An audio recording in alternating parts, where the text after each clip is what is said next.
اس کائنات کے خالق اللہ ہے. اس کائنات کو اللہ نے بنایا ہے، اکیلے بنایا ہے، تنہے تنہا بنایا ہے، بلا شرکت غیر کے بنایا ہے. اور اللہ ہی اس کائنات کے نظام کو چلا رہے ہیں، اکیلے چلا رہے ہیں، تنہے تنہا چلا رہے ہیں اور بلا شرکت غیر کے چلا رہے ہیں. یہاں جو کچھ ہے اللہ کی طرف سے ہے، اللہ کر رہے ہیں اور اللہ ہی سے ہوتا ہے. ہاں، اللہ نے اس دنیا کو دار الاسباب بنایا ہے، ہر چیز کے لیے ایک سبب مقرر فرما دیا. جتنے حالات ہیں اس دنیا کے اندر، اس کے لیے بھی اللہ نے سبب مقرر فرمایا ہے. وہ کون سا سبب ہے، وہ کیا ہے، اس کو اللہ تعالیٰ نے اپنے کلام پاک میں فرما دیا. ظاہر الفساد فی البر والبحر بما کسبت ایدی الناس. جتنا فساد ہے خشکی اور تری میں، یہ سب ہمارے ہاتھوں کی کمائی ہے.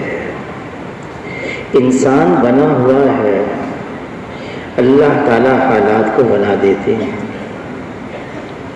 انسان میں بگاڑ آ جاتا ہے، اللہ تعالیٰ حالات کو بگاڑ دیتے ہیں. اس انسان کے اوپر رکھ کر سارا نظام ہے. اللہ تعالیٰ نے انبیاء علیہ السلام کے ذریعے سے ہم تک یہ بات پہنچائی ہے کہ جب انسان دنیا سے جائے گا، موت آئے گی، پھر اللہ تعالیٰ حشر کے میدان میں اس کو اٹھائیں گے تو میزان قائم ہوگا اور اعمال تولے جائیں گے. نیکیوں کے پلڑے میں نیکیاں تولی جائیں گی، بدی کے پلڑے میں برائیاں تولی جائیں گی. جون سا پلڑا بھاری ہو جائے گا اس حساب سے اس کا معاملہ کیا جائے گا. نیکی کا پلڑا جھک گیا تو پھر اس کے لیے اللہ تعالیٰ نے مہمان خانہ بنایا ہے، جنت. بدی کا پلڑا جھک گیا، برائی کا، گناہوں کا، پھر قید خانہ بھی ہے اور وہ ہے جہنم. لیکن اعمال، انسان اس دنیا میں جو کچھ کرتا ہے آخرت میں تو بدلہ ملے گا، اس کے اثرات دنیا میں بھی پڑتے ہیں. انسان برائی کرتا ہے، گناہ کرتا ہے، اللہ کی نافرمانی کرتا ہے، اس کے مضر اثرات دنیا میں بھی پڑتے ہیں.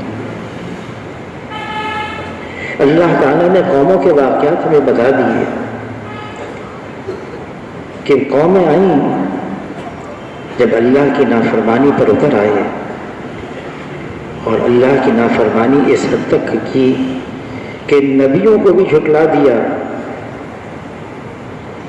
تو نوح علیہ السلام، ان کی قوم کو اللہ نے پانی کے اندر غرق کر دیا. پھر ہود علیہ السلام، ان کی قوم کو ایک فرشتے نے ایک ایسی چیخ ماری، اس چیخ سے ان کے کلیجے پھٹ گئے اور قوم ختم ہو گئی. یہ ان کی نافرمانی انہوں نے کی اللہ کی، اس کے بدلے میں دنیا میں یہ ہوا. پھر قوم عاد، ایسی تیز ہوا اللہ نے چلائی کہ ان کو اس ہوا نے پٹخ پٹخ کر زمین پر ایسا لگا دیا جیسے لاشیں، لمبے لمبے درخت پڑے ہوئے ہوتے ہیں، ان کی لاشیں ایسی ہو گئی. یہ انہوں نے اللہ کی نافرمانی کی، دنیا میں یہ نتیجہ نکلا. قوم لوط، جبرائیل علیہ السلام نے اپنے 600 پروں میں سے ایک پر کے ایک کنارے پر ایک کولے سے ساری بستی کو اوپر اٹھایا، آسمان تو لکھ کر گئے اور وہاں سے الٹ دیا. یہ اللہ کا عذاب آ گیا اور یہ ان کی نافرمانی پر آیا. جب انسان اللہ کی نافرمانی کرتا ہے تو پھر مشکلات آتی ہیں. پریشانی آتی ہیں، بلکہ یہاں تک کہ اللہ کا عذاب آتا ہے۔ حضور صلی اللہ علیہ وسلم فرماتے ہیں، اس کا مفہوم ہے، جس بستی میں، جس علاقے میں، جس شہر میں 3 قسم کے لوگ ہوں، آپس میں اللہ کے لیے محبت کرنے والے ہوں، مسجدوں کو آباد کرنے والے ہوں، اخیر رات میں اٹھ کر استغفار کرنے والے ہوں، تو ایسے علاقوں سے، ایسی بستیوں سے، ایسے شہروں سے اللہ تعالیٰ اپنے بھیجے ہوئے عذاب کو بھی موقوف کر دیتے ہیں۔ عائشہ رضی اللہ تعالیٰ عنہ نے عرض کیا، اے اللہ کے رسول، اگر گناہوں کی وجہ سے اللہ کا کوئی عمومی عذاب آ جائے اور ہمارے درمیان میں نیک اور صالح لوگ بھی موجود ہوں، تو کیا ان کو بھی اس دنیا میں اس اللہ کے عذاب کا اثر پڑے گا؟ اس پر فرمایا، جس کا مفہوم ہے ہاں، جب خباثت کا غلبہ ہو جائے اور اللہ کا کوئی عمومی عذاب آ جائے اور نیک صالح لوگ بھی موجود ہوں، ان کو بھی اثر پڑے گا۔ ہاں، حشر میں یہ نیک صالح لوگ برے لوگوں سے جدا ہو جائیں گے۔ اللہ تعالیٰ اپنا عذاب کب بھیجتے ہیں؟ ایک بزرگ گزرے ہیں، مولانا یوسف بن نوری صاحب رحمۃ اللہ علیہ، فرمانے لگے، شر اتنا غالب آ چکا ہے، مجھے ڈر ہے کوئی اللہ کا عمومی عذاب نہ آ جائے۔ جب اللہ کی نافرمانی کی جاتی ہے اور کھلے عام کی جاتی ہے، دھڑکے سے کی جاتی ہے، اصرار کے ساتھ کی جاتی ہے، پھر اللہ کا عذاب آ جاتا ہے۔ ابلیس یہ جن میں سے تھا، فرشتے اس کو اٹھا کر لے گئے اپنے پاس، یہ فرشتوں کے درمیان میں رہنے لگا، اللہ کا درباری بھی بن گیا۔ لیکن جب اللہ نے آدم علیہ السلام کو بنایا اور تمام فرشتوں کو حکم دیا اس کو سجدہ کرو، تمام نے سجدہ کیا، ابلیس نے نہیں کیا، اور اللہ نے اس واقعے کو کئی مرتبہ اپنے کلام پاک میں دہرایا ہے، کیوں اس نے سجدہ نہیں کیا؟ ابا، اس نے انکار کیا، اس نے اللہ کی نافرمانی کی۔ کہاں وہ اللہ کا درباری اور کہاں وہ لعنتی بن گیا، راندہ درگاہ ہوا، گمراہ ہوا، بلکہ گمراہی کو پھیلانے والا بن گیا۔ اللہ کی نافرمانی کی جاتی ہے، گناہ کیے جاتے ہیں، ان گناہوں پر اصرار کیا جاتا ہے تو اللہ کا عذاب آ جاتا ہے۔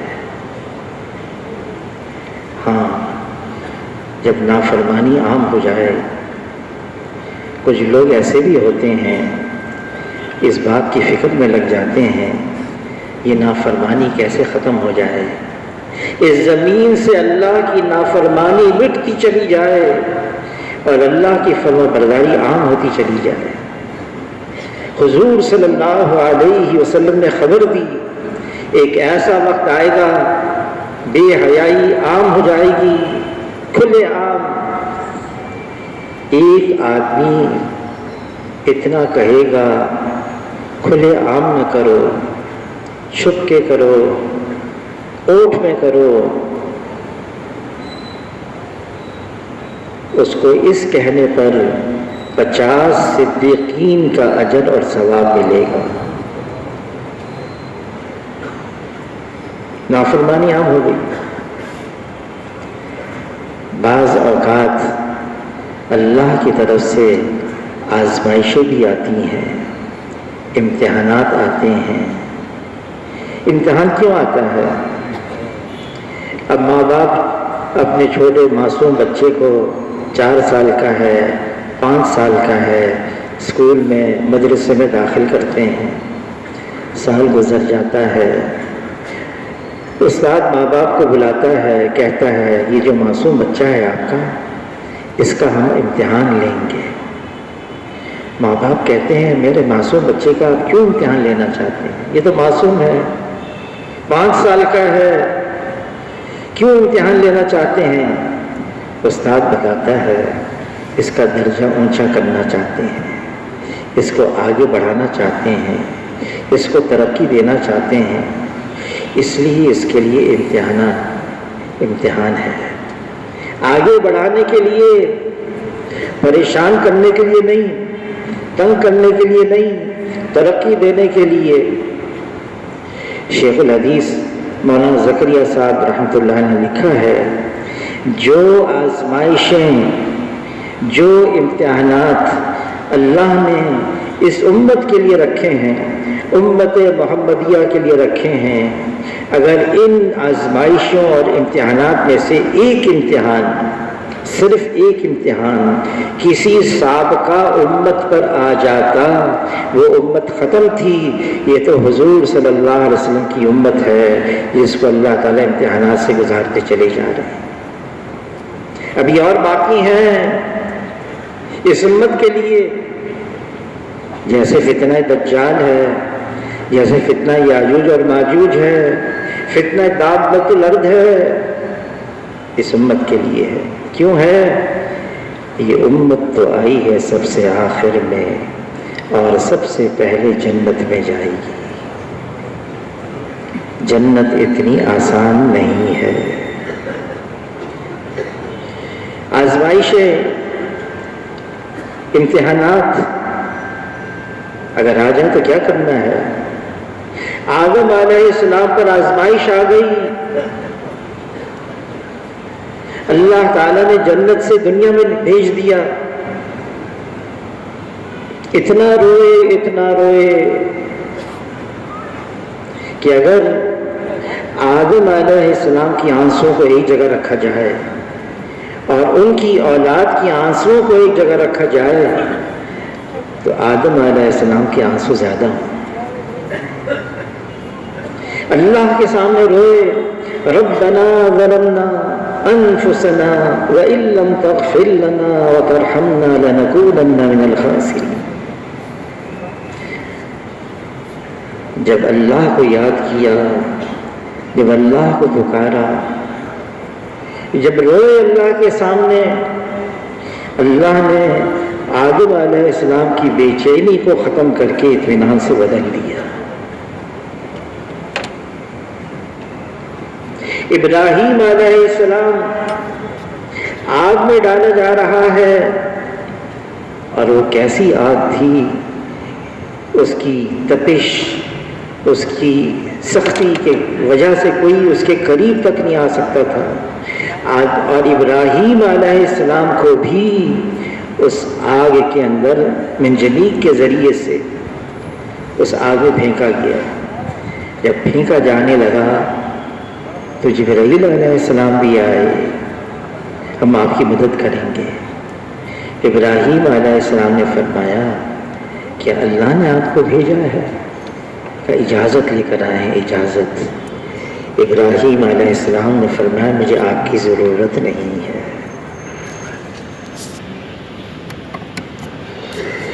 پانی کا فرشتہ، ہوا کا فرشتہ اللہ کی طرف متوجہ رہے، ابراہیم علیہ السلام صرف اللہ کی طرف متوجہ رہے، اللہ نے براہ راست آگ کو حکم دے دیا سلامتی والی ٹھنڈی ہو جا۔ ابراہیم علیہ السلام فرماتے ہیں وہ 40 دن جو میرے اس آگ میں گزرے، میری زندگی کے بہترین دن، زندگی کا بہترین وقت۔ موسیٰ علیہ السلام، بحر کلثوم ہے، سمندر ہے، اور پیچھے فرعون اور اس کی فوج ہے۔ قوم نے کہا بھی ہم تو مارے گئے، آگے پانی ہے، پیچھے فوج ہے۔ موسیٰ علیہ السلام نے فرمایا ہرگز نہیں، اللہ ہمارے ساتھ ہے۔ اللہ ساتھ ہے تو غم کس بات کا؟ قوم کو اللہ کی طرف متوجہ کیا۔ اللہ نے بنی اسرائیل کو سلامتی کے ساتھ راستے بنا کر وہاں سے پار کروا دیا، اور فرعون اور اس کی لشکر کو اسی پانی میں غرق کر دیا۔ موسیٰ علیہ السلام اور اس کی قوم کیسے پار ہوئی؟ وہ اللہ کی طرف متوجہ ہو گئی۔ فرعون اور اس کی قوم کیسے غرق ہوئی؟ وہ اللہ کی نافرمانی کی، اللہ کے حکم کو توڑ دیا، اللہ کو ماننے سے انکار کیا، اللہ نے ان کو ختم کر دیا۔ یونس علیہ السلام مچھلی کے پیٹ میں ہیں، اندھیری اندھیری سمندر کا اندھیرا، اس مچھلی کا اندھیرا، پیٹ کا اندھیرا۔ اللہ کو پکارا، لا الہ الا انت سبحانک انی کنت من الظالمین۔ اللہ نے اس کا ذکر کیا کلام پاک میں۔ اگر یونس علیہ السلام اللہ کی تسبیح اس انداز سے نہ کرتے تو تا قیامت مچھلی کے پیٹ میں رہتے۔ اللہ کو یاد کیا، اللہ کو پکارا، اللہ نے سلامتی کے ساتھ مچھلی کے پیٹ سے باہر نکال دیا۔ اور آگے کیا فرمایا؟ جو ایمان والے اس انداز سے مشکلات میں اللہ کو پکاریں گے اللہ ان کو بھی نجات دیں گے۔ وَكَذَلِكَ نُنْجِي الْمُؤْمِنِينَ، اللہ ان کو بھی نجات دے دیں گے ہم سے۔ ایوب علیہ السلام بیمار ہیں، بیماری لگی ہوئی ہے، صبر کیا، اللہ کو پکارا، رب انی مسنی الضر وانت ارحم الراحمین۔ اللہ نے ایوب علیہ السلام کی صرف یہ نہیں بیماری ختم کی، ان کو ایسا بنا دیا جیسے وہ جوان تھے۔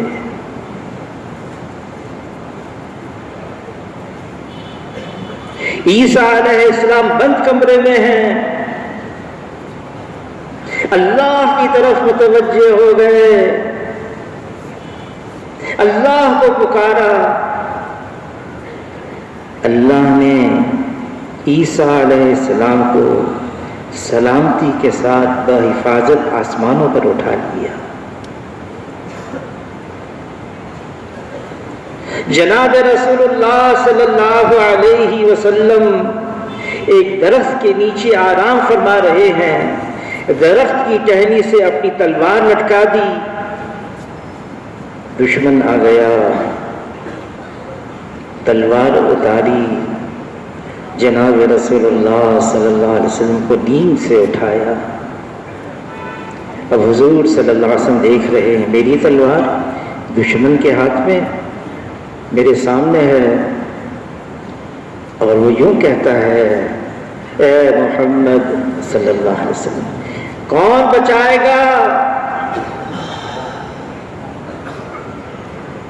بڑے اطمینان سے جناب رسول اللہ صلی اللہ علیہ وسلم نے فرمایا اللہ، بس یہ کہنا تھا، دشمن کے ہاتھ سے تلوار گر گئی۔ جناب رسول اللہ صلی اللہ علیہ وسلم نے اپنی تلوار اپنے ہاتھ میں پکڑ لی۔ اب تم کو کون بچائے گا؟ آپ کریم ہیں، ابن کریم ہیں، ابن کریم ہیں۔ یہ نظام اللہ چلا رہے ہیں، اسباب انسانی اعمال ہیں، اعمال اچھے ہیں، حالات بنے ہوئے ہیں، اعمال میں بگاڑ آ جاتا ہے، حالات بگڑ جاتے ہیں۔ اعمال صالحہ، اللہ نے موت اور زندگی کو بنایا اسی لیے ہے، دیکھنے کے لیے کون اچھے عمل کرتا ہے۔ نوح علیہ السلام کے سامنے اس کا بیٹا ڈوب رہا ہے۔ نوح علیہ السلام نے اللہ کو پکارا، اے اللہ، آپ نے تو وعدہ کیا تھا آپ میرے اہل کو بچائیں گے، میرا بیٹا میری آنکھوں کے سامنے ڈوب رہا ہے۔ کیا جواب دیا؟ یہ آپ کے اہل میں سے نہیں ہے۔ وجہ بھی بتا دی، اس کے اعمال غیر صالح ہیں، اس کے اعمال اچھے نہیں ہیں۔ حشر کے میدان میں لوگ ہوں گے، مجمع ہوگا، اللہ سے درخواست پیش کرے گا، ربنا ابصرنا وسمعنا فرجعنا نعمل صالحا، اے رب ہمارے، ہمیں لوٹا دیا جائے، ہمیں ایک موقع اور دیا جائے، اب کہ ہم اعمال صالحہ کر کے آئیں گے، اچھے عمل کر کے آئیں گے۔ آخرت میں تو بدلہ ہے، دنیا کے اندر اثرات ہیں۔ عائشہ رضی اللہ تعالیٰ عنہ فرماتی ہیں، جب بے حیائی عام ہو جاتی ہے تو پھر اللہ تعالیٰ ایسی بیماریوں کو وجود دیتے ہیں، لوگ کہتے ہیں ہم نے تو اپنے باپ دادا سے بھی ایسی بیماریاں نہیں سنی اس کے بارے میں۔ جب وعدہ خلافی عام ہو جاتی ہے، اللہ تعالیٰ دشمن کو مسلط کر دیتے ہیں۔ جب جھوٹ، دھوکہ بازی عام ہو جاتی ہے، اللہ قحط سالی کو لے کر آ جاتے ہیں۔ یہ جو کچھ ہو رہا ہے اس کے قصوروار ہم ہیں، میں ہوں، میں بگڑ گیا، حالات بگڑ گئے، میں بن جاؤں گا، حالات بن جائیں گے، میرا بننا ضروری ہے۔ اور بننا کیا ہے؟ حضور صلی اللہ علیہ وسلم کے ارشادات سے یہ بات معلوم ہوتی ہے۔ فرمایا، انسان کے جسم کے اندر ایک گوشت کا لوتھڑا ہے، یہ صحیح ہے، سارا بدن صحیح ہے، یہ بگڑا ہوا ہے، سارا بدن بگڑا ہوا ہے، اور یہ گوشت کا لوتھڑا انسان کا دل ہے۔ دل بنا ہوا ہے، یہ انسان بنا ہوا ہے، انسان بنا ہوا ہے، حالات بنے ہوئے ہیں۔ دل بگڑا ہوا ہے، انسان بگڑا ہوا ہے، انسان بگڑا ہوا ہے تو حالات بھی بگڑ جاتے ہیں۔ دل کا بننا کیا ہے؟ دل کا بننا یہ ہے، یہ دل اللہ کی تجلی گاہ ہے۔ اس دل کو اللہ نے اپنے لیے بنایا ہے، اس دل کو اللہ نے اپنے لیے مختص کیا ہوا ہے۔ اس دل میں صرف اللہ ہو اور اللہ کے علاوہ کچھ اور نہ ہو۔ یہ زمین اللہ کو نہیں سما سکتی، یہ آسمان اللہ کو نہیں سما سکتا۔ مومن کا دل ہے، یہ اللہ کو سما سکتا ہے۔ لیکن کس دل میں اللہ ہوں گے؟ اللہ میں کوئی کمی نہیں، اللہ میں کوئی کجی نہیں، اللہ میں کوئی خامی نہیں، یکتر ہر عیب سے اللہ تعالیٰ پاک اور صاف ہے۔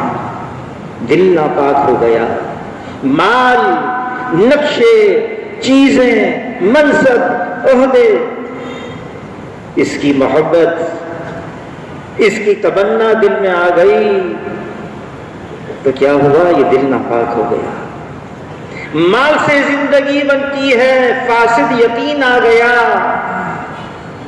نقشے، چیزوں سے کام بنتا ہے، فاسد یقین دل میں آ گیا۔ یہ دل خراب ہو گیا، یہ دل فاسد ہو گیا، یہ دل ناپاک ہو گیا۔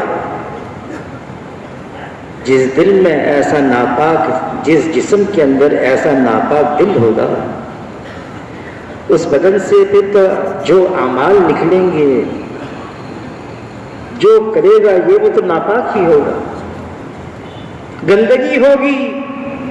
مال سے زندگی بنتی ہے، مال کے پیچھے جائے گا، مال والوں کے پیچھے جائے گا، مال ملے جیسے بھی ملے، نقشے چیزوں سے کام بنتا ہے، یہ نقشے چیزوں کے پیچھے جائے گا، نقشے چیزوں والوں کے پیچھے جائے گا۔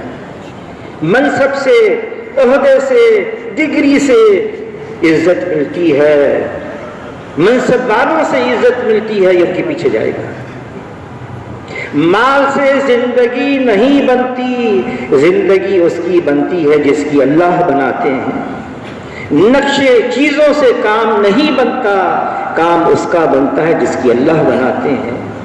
منصب، عہدے، ڈگری سے عزت نہیں ملتی، عزت اس کو ملتی ہے جس کو اللہ دیتے ہیں۔ اللہ دینے پر آئے کوئی روک نہیں سکتا، اللہ بنانے پر آئے کوئی بگاڑ نہیں سکتا، اور اگر اللہ ہی روک دیں تو پھر کون ہے جو دے سکتا ہے؟ اگر اللہ ہی بگاڑ دیں تو پھر کون ہے جو بنا سکتا ہے؟ یہ دل، اس میں صرف اللہ ہو، وہ ایک ہے، اکیلا ہے، یکتا ہے، تنہا ہے، اللہ کا کوئی ساتھی نہیں، اللہ کا کوئی ثانی نہیں، اللہ کا کوئی ساجی نہیں، اللہ کا کوئی متوازی نہیں، وہ وحدہ لا شریک لہ ہے۔ اللہ بے نیاز ہیں، صمد ہیں، بے پرواہ ہیں، اللہ کو کسی کی حاجت نہیں، اللہ کو کسی کی ضرورت نہیں، اللہ کسی کے پابند نہیں، سب اللہ کے محتاج ہیں اور اللہ کسی کا بھی محتاج نہیں ہے۔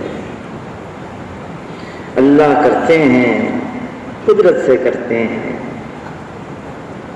ایک پتا بھی اس دنیا میں اللہ کے حکم کے بغیر ہل نہیں سکتا ہے۔ کائنات کا ذرہ ذرہ یہ اللہ کے حکم میں جکڑا ہوا ہے، ساری کائنات پر اللہ کا قبضہ ہے، فیصلہ اللہ کا، حکم اللہ کا، قبضہ اللہ کا ہے۔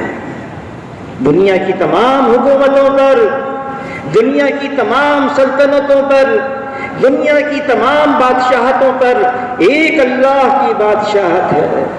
جو مخلوق چاہے گی وہ نہیں ہوگا، جو اللہ چاہیں گے وہ ہوگا۔ مخلوق کا چاہنا محض چاہنا ہے اور اللہ کا چاہنا ہو جانا ہے، اور اللہ کی چاہت ہر چیز پر غالب ہے۔ مخلوق اللہ نے بنایا ہے، طرح طرح کی مخلوق، چونٹی ہے اللہ نے بنائی ہے، بڑی طاقتور مخلوق نظر آ رہی ہے۔ سمندر کے اندر ایسی بڑی مچھلیاں ہیں، بڑی بڑی، بلو ویل کہتے ہیں اس کو، جو بہت بڑا ہاتھی ہے نا، اگر اس کے مقابلے میں رکھا جائے تو اس کی صرف ایک آنکھ کے برابر ہاتھی ہو جائے، اندازہ لگا لیں۔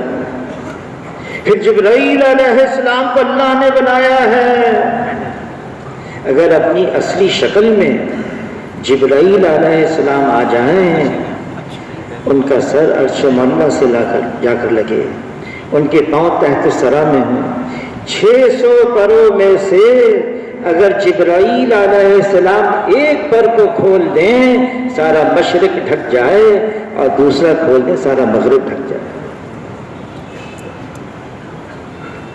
اور اتنی طاقتور مخلوق ظاہری شکل میں کتنی طاقتور ہو، مخلوق ظاہری شکل میں کتنی زور آور ہو، مخلوق ظاہری شکل میں کتنی فوجدار ہو، اور مخلوق ظاہری شکل میں کتنی قداور ہو، اللہ کے سامنے اس کی کوئی حیثیت نہیں ہے۔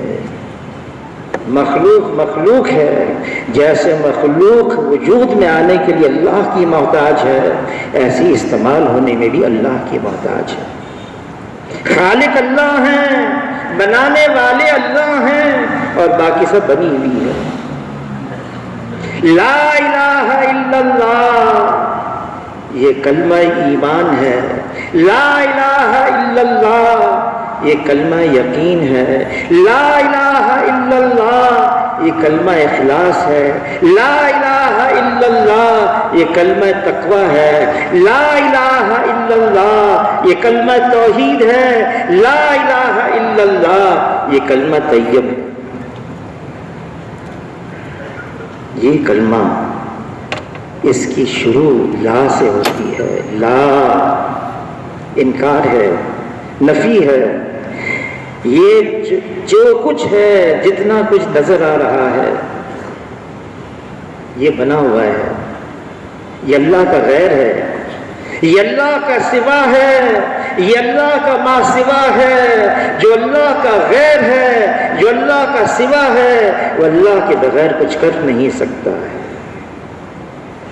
لا الہ الا اللہ یہ صرف بول نہیں ہے بلکہ ایک حقیقت ہے۔ اس حقیقت کو دل میں اتارنا ہے۔ یہ صرف زبان کے بولنا ہو، یہ صرف الفاظ زبان کے نہ ادا ہو رہے ہوں، بلکہ یہ دل کی گہرائیوں میں پہنچ چکے ہوں۔ دل کی گہرائیوں سے یہ لا الہ الا اللہ نکل رہا ہو، یہ نگاہ صرف اللہ پر جمی رہے، یہ نگاہ اللہ سے ہٹنے نہ پائے۔ فَفِرُّوا إِلَى اللَّهِ رخ ہو صرف اللہ کی طرف۔ حالات کیسے ہی بنتے چلے جائیں، حالات بھی تو مخلوق ہیں، اور حالات یہ آتے ہیں۔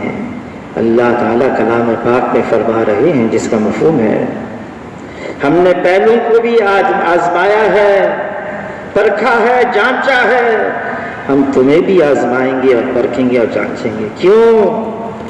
پتہ چل جائے سچا کون ہے، جھوٹا کون ہے۔ یہ صرف زبان کے بول ہیں یا دل کی آواز ہے، یہ اللہ جاننا چاہتے ہیں۔ لیلا مجنوں کے قصے مشہور ہیں۔ ایک دن لیلا کی باندی نے آ کر کہا، اتنے جمع ہو گئے پتہ ہی نہیں چل رہا اصل کون ہے۔ لیلا نے کہا کیا مشکل ہے، یہ تشتری دو، یہ چھری اس پر رکھو، اعلان کرو جا کے ہم میں آج کوئی کھانا نہیں لیلا کی طرف سے۔ آج لیلا نے خالی تشتری بھیجی ہے چھری کے ساتھ، اور اس کی تمنا یہ ہے مجنوں اپنے چہرے کا گوشت نکال کے رکھتے ہیں۔ باندی نے اعلان کیا، سب بھاگ گئے، ایک رہ گیا۔ لیلا نے چہرے کا گوشت مانگا، کچھ پیشانی سے، کچھ چہرے سے، کچھ رخسار سے، کچھ تھوڑی سے، خونا خون کر دیا چہرے کو۔ لیلا نے کہا دیکھا پتہ چل گیا۔ آزمائشیں آتی ہیں اللہ کی طرف سے دیکھنے کے لیے کون جمع رہتا ہے، کون مضبوط رہتا ہے، کس کی زبان پر نہیں بلکہ دل سے، دل کی گہرائیوں سے آواز نکلتی ہے۔ لا الہ الا اللہ ایک اللہ کی طرف متوجہ ہونا ہے۔ جب کوئی مشکل آ جائے، حضور صلی اللہ علیہ وسلم کیا کرتے تھے؟ ذرا آندھی تیز چلتی، تیز ہو جاتی، ہوا تیز ہو جاتی، سورج گرہن، چاند گرہن، گھر میں فاقہ، جناب رسول اللہ صلی اللہ علیہ وسلم مسجد میں آتے، نماز پڑھتے، اللہ کی طرف متوجہ ہو جاتے۔ اللہ کی طرف متوجہ ہو جانا، اللہ سے مانگنا، ہاں ہم سے گناہ ہوتے ہیں، گناہوں والی زندگی چھوڑنی ہے، اللہ کی نافرمانی والی زندگی چھوڑنی ہے۔ اس کے لیے وہ اسباب اختیار کرنے ہیں کہ ہم گناہوں کو چھوڑ کر اللہ کی اطاعت اور فرما برداری والی زندگی گزاریں۔ جب انسان سے گناہ ہوتا ہے تو ایک سیاہ نقطہ اس کے دل میں پیدا ہو جاتا ہے، اور جب وہ گناہ کرتا چلا جاتا ہے، شدہ شدہ نقطے اس کے دل میں یہ سیاہ پڑتے چلے جاتے ہیں، یہاں تک کہ دل بالکل کالا ہو جاتا ہے، پھر دل میں خیر کی رغبت ہی نہیں رہتی۔ کیا کرنا ہے؟ فرمایا کل بنی آدم خطاؤن، سارے گنہگار ہیں، لیکن فرمایا خیر الخطائین التوابون، بہترین گناہگار وہ ہے اقرار کرے مجھ سے غلطی ہو گئی، مجھ سے گناہ ہو گیا، توبہ کر لے، رجوع کر لے۔ یہ توبہ حضور صلی اللہ علیہ وسلم کا ایک لقب نبی توبہ تھا۔ ایک مجلس میں ایک صحابی فرماتے میں حضور کے ساتھ مجلس میں بیٹھا ہوا، میں گننے لگا حضور صلی اللہ علیہ وسلم کتنی دفعہ استغفار کر رہے ہیں۔ حضور صلی اللہ علیہ وسلم تو بخشے بخشائے ہیں، معصوم ہیں، امت کو تعلیم دے رہے ہیں، امت کو بتا رہے ہیں جو استغفار کو لازم قرار دیتا ہے اللہ تعالیٰ ہر ضیق سے، ہر تنگی سے، ہر ہم سے، ہر غم سے اس کے لیے راہیں نکالتے ہیں اور ایسی جگہ سے روزی پہنچاتے ہیں جہاں سے وہم و گمان بھی نہیں ہوتا۔ تو صحابی فرماتے میں گرنے لگا، رب اغفر لی وتب علی انک انت التواب الرحیم۔ میں گن رہا تھا، مجلس پوری ہو گئی اور حضور صلی اللہ علیہ وسلم 70 مرتبہ یہ استغفار پڑھا۔ اللہ سے معافی مانگنا، ہم گناہوں کے سمندر میں ڈوبے ہوئے ہیں، جان بوجھ کر بھی، انجانے بھی، ظاہر گناہ بھی، باطن گناہ بھی ہم سے ہو رہے ہیں۔ ہم اللہ سے معافی مانگیں۔ جس نے توبہ کر لی سچے دل سے وہ ایسا ہے جیسے اس نے گناہ کیا ہی نہیں۔ جب صبح ہوتی ہے اللہ رحمت کے ہاتھوں کو پھیلا کر فرماتے ہیں اے رات بھر کے گنہگار مجھ سے معافی مانگ لے میں تجھے معاف کر دوں گا۔ جب رات ہوتی ہے اللہ رحمت کے ہاتھوں کو پھیلا کر فرماتے ہیں اے دن بھر کے گنہگار مجھ سے معافی مانگ لے میں تجھے معاف کر دوں گا۔ جب کسی سے گناہ ہوتا ہے اور اس کے اندر ندامت پیدا ہوتی ہے، شرمندگی، افسردگی، میں نے کیوں کیا یہ گناہ، فرمایا جس کا مفہوم ہے یہ اس کا جذبہ، اس کی کیفیت ہی اس کے گناہ کے لیے کفارہ بن جاتی ہے۔ جب کسی سے کوئی گناہ ہوتا ہے اور وہ اللہ کے دربار میں آتا ہے معافی مانگنے کے لیے تو اللہ تعالیٰ فرشتوں سے فرماتے کہ دیکھو میرے بندے کو یقین ہے کوئی اس کا پوچھنے والا، جب یہ تو معافی مانگ رہا ہے، گواہ رہنا میں نے اس کو معاف کر دیا۔ وہ بندہ جاتا ہے، جب تک اللہ نے اس کی مقدر میں تقدیر میں لکھا ہے محفوظ رہتا ہے، پھر جب اس سے گناہ ہو جاتا ہے پھر اللہ سے معافی مانگتا ہے، اے اللہ میں نے واقعی پکا عزم کیا تھا میں نہیں کروں گا، اے اللہ مجھ سے ہو گیا، پھر مجھے معاف کر دے، مجھے معاف کر دے۔ اللہ فرشتوں سے فرما کر بلا کر فرماتے ہیں دیکھو میرے اس بندے نے گناہ کر کے معافی مانگی، میں نے معاف کر دیا، اس سے پھر وہی گناہ ہو گیا، پھر معافی مانگ رہا ہے، گواہ رہنا میں نے اس کو پھر معاف کر دیا۔ پھر جاتا ہے، پھر اس سے گناہ کچھ عرصے کے بعد ہو جاتا ہے، پھر معافی مانگتا ہے، پھر اللہ فرشتوں سے فرماتے ہیں گواہ رہنا یہ گناہ کرتے کرتے معافی مانگتے مانگتے تھک جائے گا، میں اس کو معاف کرتے کرتے نہیں تھکوں گا۔ موسیٰ علیہ السلام کے زمانے میں قحط سالی ہو گئی، قوم نے آ کر موسیٰ علیہ السلام سے کہا آپ اللہ کے برگزیدہ بندے ہیں، نبی ہیں، آپ اللہ سے ہم کلام ہوتے ہیں، آپ کیوں نہیں اللہ سے فرماتے ہیں یہ مشکل یہ مصیبت اللہ دور کر دے۔ موسیٰ علیہ السلام اللہ سے ہم کلام ہو رہے تھے، اے اللہ قوم پریشان ہے، جانور ہیں، پیاسے ہیں، زمین ہے خشک ہو گئی ہے۔ اللہ نے یہ بات پہنچائی موسیٰ علیہ السلام کو، تمہارے درمیان میں اتنا پاپی ایک شخص ہے، اتنا بد کردار ہے، اتنا گنہگار ہے میں نے اس کی وجہ سے بارشوں کو روک رکھا ہے۔ موسیٰ علیہ السلام تھے بڑی جلالی،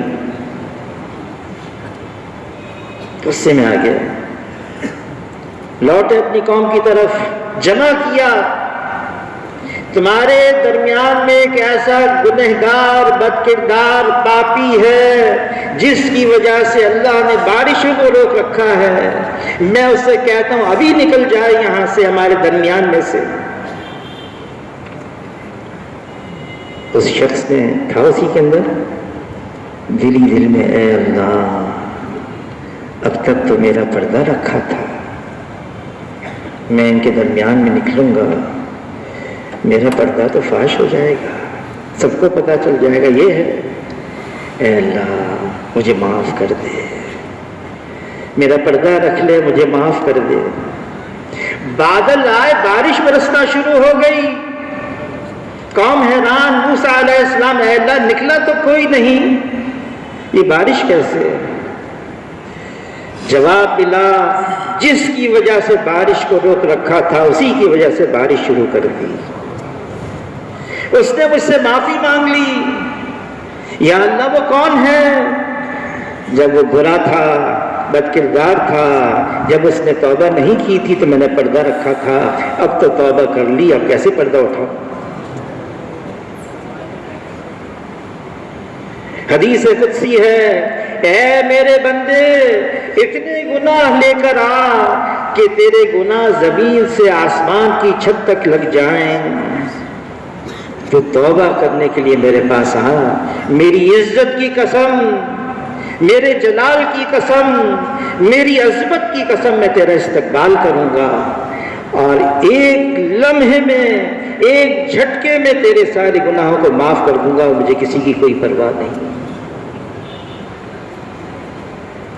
فرمایا کہ جب تک یہ امت استغفار کرتی رہے گی یا حضور صلی اللہ علیہ وسلم بنفس نفیس اس امت کے اندر موجود رہیں گے، اللہ تعالیٰ اس امت پر کوئی عمومی عذاب نہیں لے کر آئیں گے۔ استغفار کرنا، اللہ سے معافی مانگنا، ہم اپنی طرف سے بھی مانگیں، ساری امت کی طرف سے مانگیں، اس میں کوئی شک نہیں۔ اس وقت امت مشکل حالات سے گزر رہی ہے۔ حاجی صاحب فرمانے لگے رحمۃ اللہ علیہ، ہم اس وقت گھرے ہوئے ہیں اندرونی طور سے بھی بیرونی طور سے بھی، لیکن اللہ ہمارے لیے کافی ہیں۔ یہ اللہ سوال کر رہے ہیں، الیس اللہ بکافٍ عبدہ، کیا میں اپنے بندوں کے لیے کافی نہیں ہوں؟ اللہ ہمارے لیے کافی ہیں۔ حاجی صاحب فرمانے لگے اس وقت عمومی طور سے ایک مایوسی کی کیفیت ہے، امت کو حوصلہ دلواؤ۔ ایک قوم پر اس لیے اللہ کا عذاب آ گیا، وہ اللہ کی رحمت سے مایوس ہو گئے تھے، وہ نا امید ہو گئے تھے، اللہ کا عذاب آ گیا۔ رات کا اندھیرا کتنا ہی طویل ہو جائے، آخر کار سویرا ہونے والا ہے۔ کسی نے کہا ظلمت کا ہے بول بالا کہ سورج ہے نکلنے والا۔ رات کا اندھیرا، اس کی گہرائی صبح صادق سے پہلے ہوتی ہے، سب سے گہرائی رات کی صبح صادق سے پہلے، یہ علامت ہے، یہ نشانی ہے اس بات کی، ان قریب رات کا اندھیرا چھٹنے والا ہے اور صبح کا سویرا ہونے والا ہے اور سورج نکلنے والا ہے۔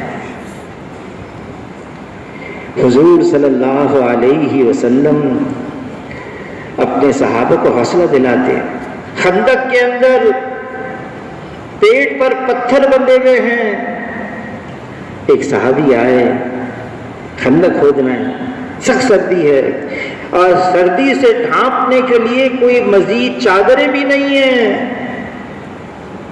ایک صحابی نے عرض کیا اپنی چادر ہٹا کر، اے اللہ کے رسول میری پیٹ پر پتھر بندھا ہوا ہے۔ حضور صلی اللہ علیہ وسلم نے اپنی چادر مبارک ہٹائی تو 2 پتھر بندھے ہوئے تھے۔ خندق کھودتے کھودتے چٹان آ گئی، ٹوٹ نہیں رہی ہے۔ حضور صلی اللہ علیہ وسلم کو بلایا۔ حضور صلی اللہ علیہ وسلم سید الاولین سید الآخرین ہیں، رحمت للعالمین ہیں۔ کھدال مارا، چنگاری اڑی، صحابہ سے فرمایا یمن فتح ہو گیا۔ کھدال مارا، چنگاری اڑی، فرمایا کیسر بھی فتح ہو گیا۔ کھدال ماری، چنگاری اڑی، کسرا بھی فتح ہو گیا۔ منافقین کہنے لگے پیٹ پر تو پتھر بندھے ہوئے ہیں، یمن بھی، کیسر بھی، کسرا بھی فتح ہو گیا۔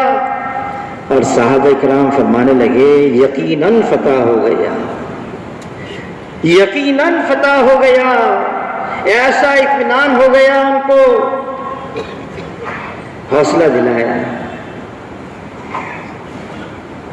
جب ان کی صاحبزادی حضور صلی اللہ علیہ وسلم کی تشریف لائیں اور پانی کا پیالہ لے کر رونے لگیں، حضور نے فرمایا مت رو، وقت آ رہا ہے تیرے باپ کا لایا ہوا دین ہر کچے اور پکے مکان کے اندر پہنچ کر رہے گا۔ کرنا کیا ہے؟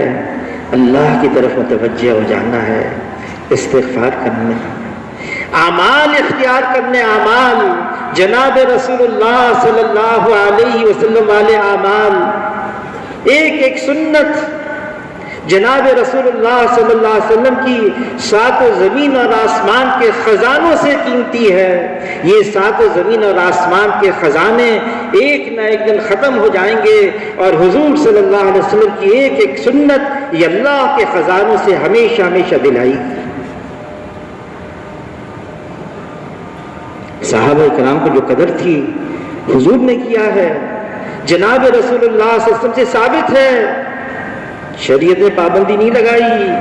عبداللہ ابن عمر رضی اللہ تعالیٰ عنہ سواری پر سوار ہیں، ساتھیوں کے ساتھ جا رہے ہیں، مدینے سے باہر جا رہے ہیں، اب باہر نکلے ہی ہیں اور سواری پر سوار، اور عبداللہ ابن عمر رضی اللہ تعالیٰ عنہ چھپ گئے۔ اچانک ساتھی نے پوچھا کیا ہوا؟ اچانک چھپ گئے، آپ کے پیٹ میں درد، آپ کی پیٹھ میں درد، یہ کیا ہوا؟ فرمایا نہ پیٹ میں درد نہ پیٹھ میں درد، میں ایک دفعہ حضور صلی اللہ علیہ وسلم کے ساتھ یہاں پر گزر رہا تھا، یہی جگہ تھی، یہاں ایک درخت تھا، اس کی ٹہنی تھی، حضور سواری پر سوار تھے، حضور صلی اللہ علیہ وسلم اپنی سواری پر سوار ہوتے ہوئے اس درخت کی ٹہنی سے اس طرح سے گزرے کہ گردن کو اپنی سواری کی گردن کے قریب لگا دیا۔ وہ درخت تو باقی نہیں رہا، خیال ہوا یہاں سے گزر رہا ہوں، حضور صلی اللہ علیہ وسلم کی اتباع میں گزرتا ہوا جاؤں کہ حضور کا عمل باقی ہے۔ اور آگے گئے، عبداللہ ابن عمر رضی اللہ تعالیٰ انہوں نے سواری رکوائی، بٹھائی، اترے، ریت کا ٹیلا تھا اس کی اوٹ میں جا کے بیٹھے، واپس آئے۔ اب کیا کیا؟ فرمانے لگے ایک مرتبہ میں حضور صلی اللہ علیہ وسلم کے ساتھ یہاں کو گزر رہا تھا، اسی جگہ حضور نے سواری رکوائی، یہی ریت کا ٹیلا، حضور کو حاجت ہوئی، اس ریت کے ٹیلے کی اوٹ میں جا کے فارغ ہوئے، مجھے کوئی حاجت نہیں، دل میں خیال ہوا یہاں سے گزر رہا ہوں، حضور صلی اللہ علیہ وسلم کی اتباع میں گزرتا ہوا جاؤں۔ حضور صلی اللہ علیہ وسلم نے کیا ہے، صحابہ اکرام کو صرف پتہ چل جاتا، سنت ہے، یہ سنت ہے، اس پر جان نثار کرنے کے لیے تیار۔ میرے حبیب نے کیا ہے، جناب رسول اللہ صلی اللہ علیہ وسلم سے ثابت ہے کہ خلاف پیمبر کا صحرا گزید کہ ہرگز بمنزل نہ خواہد رسید۔ جو حضور صلی اللہ علیہ وسلم کے راستے سے ہٹ گیا، وہ بھٹک گیا، اب کبھی بھی وہ منزل مقصود تک نہیں پہنچ سکتا۔ ایک ہی راستہ ہے، ان کنتم تحبون اللہ فاتبعونی یحببکم اللہ۔ اگر تم کہتے ہو، تمہارا دعویٰ ہے تم اللہ سے محبت کرتے ہو، فاتبعونی، تم حضور صلی اللہ علیہ وسلم کا اتباع کرو، جیسے حضور صلی اللہ علیہ وسلم نے کیا ہے ویسے کرنا ہے۔ حضور صلی اللہ علیہ وسلم والے اعمال، شیخ الحدیث مولانا زکریا صاحب رحمۃ اللہ نے لکھا ہے، سنت کی نیت سے، سنت کے طریقے پر کوئی بیت الخلا جائے، یہ عمل بھی اس کا جنت دلوائے گا۔ سنت کی نیت سے، سنت کے طریقے پر، یہ ساری زندگی ملی اسی لیے ہے۔ ہم اللہ سے معافی مانگیں، توبہ کریں، اور جو تقوی اختیار کرتا ہے، تقوی اختیار کرنا بہت ضروری ہے۔ تقوی کیا ہے؟ عمر رضی اللہ تعالیٰ عنہ نے کعب رضی اللہ تعالیٰ عنہ سے پوچھا،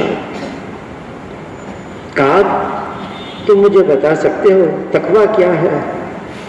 تقوی کا علماء حضرات تو فرماتے لفظی معنی ڈرنا ہے ایسی چیز سے جس سے نقصان کا اندیشہ ہو، یعنی اللہ کی نافرمانی کریں گے، اللہ کا کہیں عذاب نہ آ جائے، اللہ کی نافرمانی سے ڈرنا چاہیے۔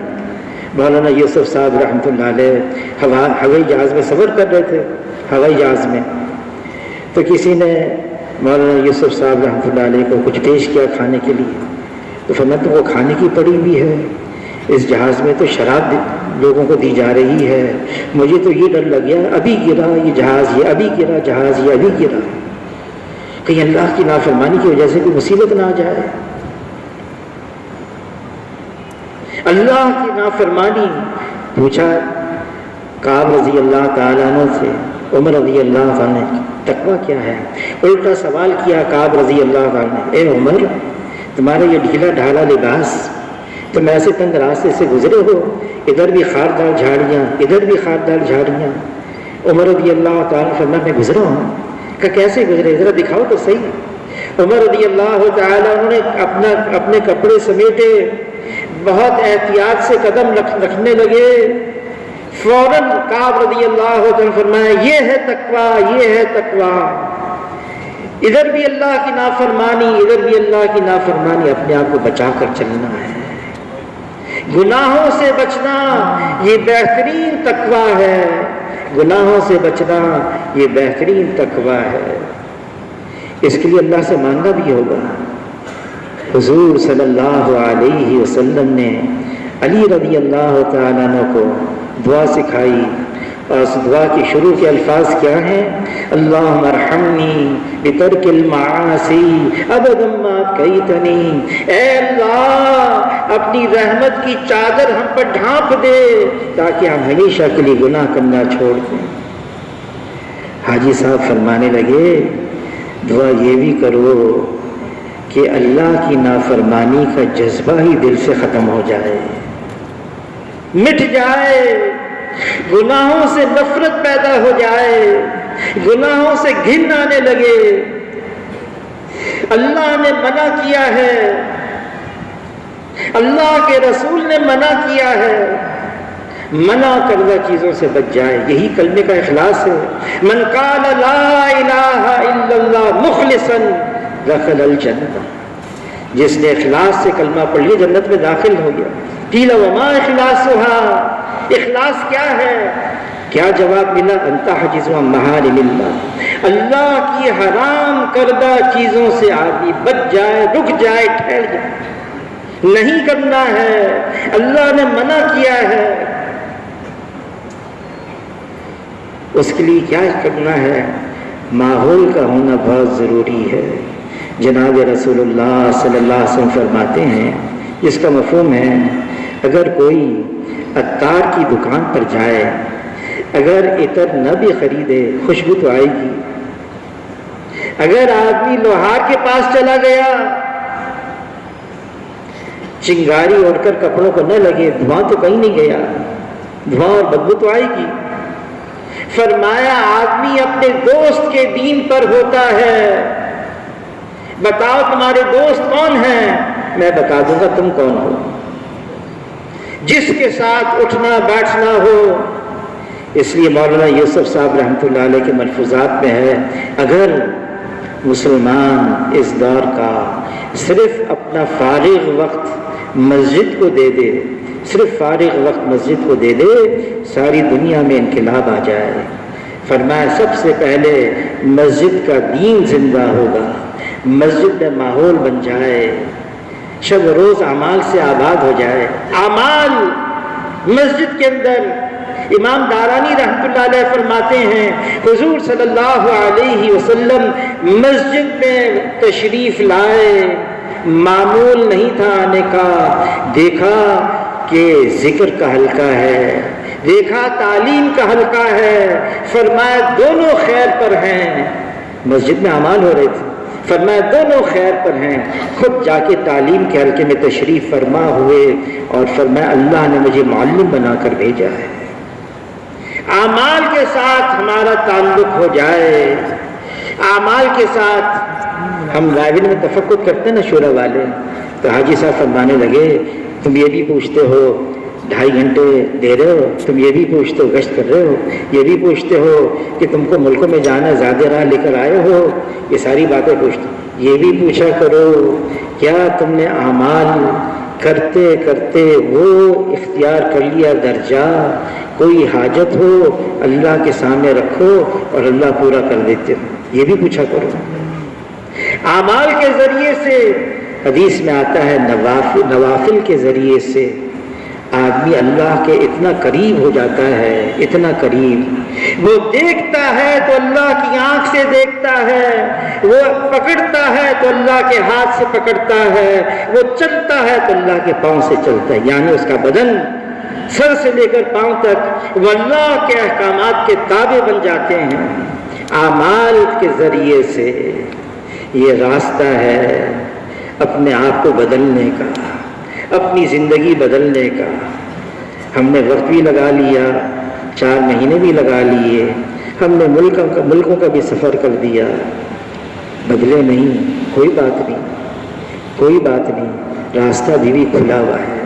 جب تک حلق میں غرغرہ نہ آئے، جب تک یہ سورج مشرق کے بجائے مغرب سے نہ نکلے، موقع ہے ہمارے پاس، ہم اللہ سے معافی مانگیں، توبہ کریں، زندگی کو بدلیں اور ساری انسانیت کو اس رخ پر لے کر آئیں۔ یہ کام ہی اقوام عالم کے رخ کو بدلنے کا ہے، گناہوں سے چھڑا کر اللہ کی اطاعت اور فرما برداری میں لے کر آنا ہے۔ اس زمین پر اللہ کی نافرمانی ختم ہو جائے اور اس زمین پر اللہ کی فرما برداری عام ہوتی چلی جائے۔ صحابہ کرام نے یہ کام کیا، نکل گئے اللہ کے راستے میں، اس دین کو ساری دنیا میں عام کر دیا۔ اب ہمارے اوپر آیا ہے سارا مسئلہ، جیسے صحابہ کرام نکلتے تھے ہم بھی نکلے۔ فرمایا اگر صرف صحابہ کرام کا 10واں حصہ کر لیں، 10واں حصہ، اللہ ہمارے ساتھ وہ معاملہ کریں گے جو اللہ نے ان کے ساتھ کیا۔